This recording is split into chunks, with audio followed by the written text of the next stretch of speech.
Webaba uJacob Zuma, ngicela ukuthi ngokukhulu ukusheshsha ngokuphazima nje kweso singomakhanya siyacela ukuthi ikhansele lento le. Ikhansele lento ebizwa ngepresidential team tontoni yini strategic presidential team. Ikhansele baba umsholozi lento le iyawubulala iyawuqeda umkhonto. Khansela lento le, khansela lo doti lo baba uJacob Zuma with immediate effect. Amandla ka-SG awabuyele ku-SG.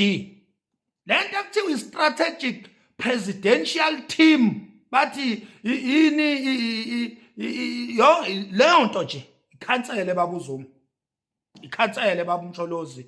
Amandla kaSibonelo Nomvalo u-SG kazwelonke we-MK awabuyele amandla akhe njengoba enjalo. Kusho thina omakhanya siyacela baba uGedle ehlekisa, siyazi ukuthi le video uzoyibona futhi lesi sinqumo esisicelayo uzosithatha ngoba siyaphuthuma. Kunabantu baba umsholozi abazi ama-weak points akho. One of those weak points ukuthi usumdala kakhulu baba umsholozi. Amakhehla amaningi ajwayele ukufa at the age of 60 years. Kuthi umuntu usemdala kakhulu at the age of 65 years. Angiphathi kwathiwa 70 years old. Wena baba uJacob Zuma usumdala kakhulu, usu above 85 years. So kunabantu baba umsholozi asebe capitalize ngale age yakho ukuthi sekunezinto baba uZuma osuyikhohlwa kalula, sekunezinye izinto ongasayiboni ngenxa yokukhula. Manje siyacela ke baba umsholozi ukuthi khansela le media statement le ebheda kanje esusa amandla ka-SG, umuntu osebenza kangaka emkhontweni. Uyazini ukuthi baba umsholozi mina bengeke ngujoyini umkhonto ukube uNomvalo akathathanga umkhonto wawubeka kuleli izingo kulo namhlanje. Mina ngiqale ngabuka istatus somkhonto, ngabuka ukuthi umkhonto usuyiyo yini into engajoyinwa omakhanya. Before sujoyinile nje ingenxa kaNomvalo umkhonto. Uyabona yini ukuthi ukuthatha intambo kukaNomvalo after Floyd Shivambu kukhulisile umkhonto, kwawuqinisa, kwabuyisa ithemba kuma comrade abese ushiye sewulaxaza umkhonto. So lencwadi le osayiniswe yona unintentionally, ungazi ukuthi usayiniswani baba. Siyacela ukuthi with immediate effect sicela ukuthi uyikhansele amandla ka-SG abuyele ku-SG okuSibonelo Nomvalo. Ngeke phela sibulawele thina igugu lethu ngoba umkhonto uyigugu lethu njenge South Africa. Ebese izobulawa imgodoyi eza emkhontweni ngezisu ihenquza izokwenza ama-corruption.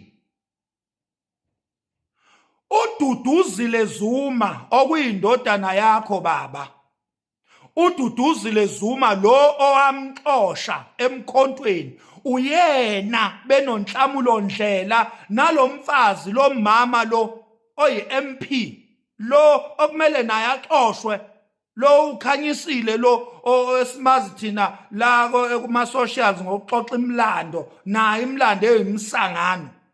Ibona labantu nayizolo kade bekuyi-meeting, we've got the video.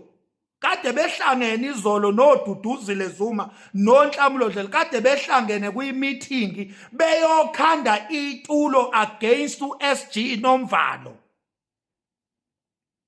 uDuduzile Zuma uyena owazidla wayiqeda imali ze-MKP eParliamente. uDuduzile Zuma elode eyifaka kulomfana lo kule account yalomfana ekuthiwa usibonelo, zingene kuleyo account abese yilanda ngo backdoor, zingene kuleyo account abese yilanda ngo backdoor. Le ntombazane lo ekuthiwa uDuduzile Zuma isigebengu sentombazane le eyadayisa izingane zabantu eRussia, iyona namhlanje ebhizi benonhlambulo ndlela babhidliza umkhonto lentombazane baboyizalayo kodwa ongazwani nayo enaxabana nayo okuDuduzile Zuma. Iwele Nkosi yami lengelosi insizwa uDuduzane Nkosi yami, ayihloniphi lensizwa, kuphoxa nje usiswayo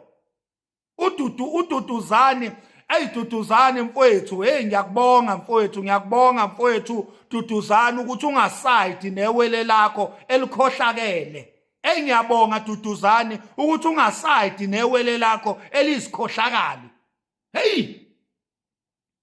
Cha, uDuduzile Zuma uzidle wayiqeda imali zomkhonto wesizwe eParliamente esebenzisa le account kaSibonelo. Akahamba yovula icala mayicabanga ukuthi nginamanga, akahamba yovula icala. Ngikhodla ubufakazi, sikhodla ubufakazi singomakhaya. Akayovula icala uDuduzile ukuthi uzidleleni imali ze-MK eParliamente. Wena Nhlamulo, okay, uDuduzile ulwa no-SG esebenzisa amasosha lawa wadonsa ngekhala lokho kuthiwa amasosha omkhonto wesizwe. uDuduzile Zuma wadonsa ngekhala usebenzisa wona ukulwisana no-SG. Wena Nhlamulo Ndlela siyazi ukuthi usebenzisa iSunday Time, iphepha lamasimba, ukulwisana no-SG. Lo masimba lawo okhuluma ngawo lapho, owakhulumayo lapho kuyiSunday Time ukhuluma kabi ngo-SG. Siyakwazi ukuthi usebenzisa iSunday Times ukukhuluma nokuspreada amasimba ngo-SG wethu. Mina ngithi amandla kaSG awabuyele kuSG ngoba angeke ukwazi ukusurvive umkhonto ngaphandle kukaSibonelo Nomvalo. Ngeke ukwazi. Ufica uvele ufile ama-structures wonke existayo namhlanje adala ukuthi umkhonto ube yi-political party ephelele akhandwe uSibonelo Nomvala, uSG lo ekuthiwa namhlanje uphucwa amandla nini uzoxoshwa. Siyazi ukuthi injongo ukuthi axoshwe ngoba uyekela ukuthi kubhekwe kuma-elections, bazama ukumanage after ama-elections. Siyalazi itulo elikhandiwe ukuthi emva kwama-elections nje axoshwe. Wena Mbambo oyi-advisor kababa, wena Mbambo oyi-advisor kababa lapho, oyi-head of presidents, okuwena muntu owukhiye wokufinyelela kubaba, wena odayisa ngobaba. Ukhiye wokufinyelela kubaba, ukhiye wokuthi ubaba asayine la angasayini la, ilo muntu oyi-head of presidency, oyi-advisor kababa uMsholozi ekuthiwa uMbambo. Uyena ohlangene nezigilamkhuba igebengu, kudayiswa ngomkhonto, kudayiswa ngobaba. Ubaba usayiniswa izinto angazazi. Ingakho sithi baba khansela lo doti, khansela lencwadi ngoba awuyisayinanga wazi ukuthi usayinani. Bakuroba, baqambela amanga, bacreate istory,